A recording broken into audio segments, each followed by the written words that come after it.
Can you believe that shit?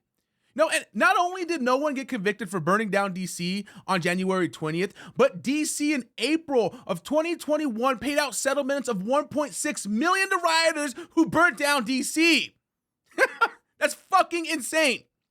And if you're saying, well, that's not comparable because no one was calling for the electors to defy the voice of the people in 2017, that's not true. Since some are urging electors to go rogue and block Trump from the office. For that to happen, though, 37 Republican electors must switch their votes, a scenario seen as highly unlikely. Republican members of the Electoral College, this message is for you. The Electoral College was created specifically to prevent an unfit candidate from becoming president. There are 538 members of the Electoral College.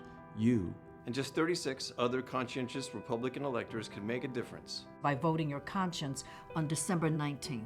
Can you believe that shit? They were asking the electors to defy the will of the people. The hypocrisy.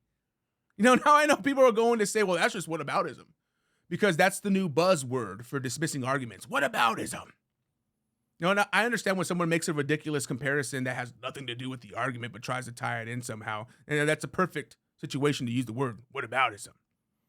However, when the comparison is tit for tat and shows outcomes from one situation versus another, it's no longer whataboutism, but rather an argument to demonstrate the hypocrisy inside that view.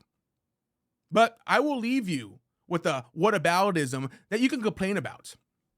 So, Enrique Tarrio was convicted of seditious conspiracy because he orchestrated an event to storm the Capitol to stop the transfer of power.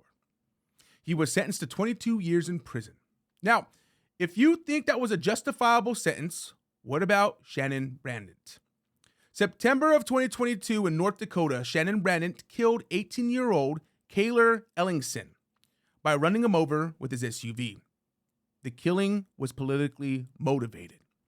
Brandant, after an argument with Ellingson, began to chase him with his SUV. While Ellingson, the 18-year-old boy, was calling his mother for help, Brandant ran him over, killing Ellingson. Brandant, after leaving the scene, called 911 to let them know that he had ran over a teen who was part of a Republican extremist group and was in the process of calling his extremist buddies to come attack Brandant before he ran the teen over. On September 8th, Brandant was found guilty of manslaughter. Not murder, but manslaughter.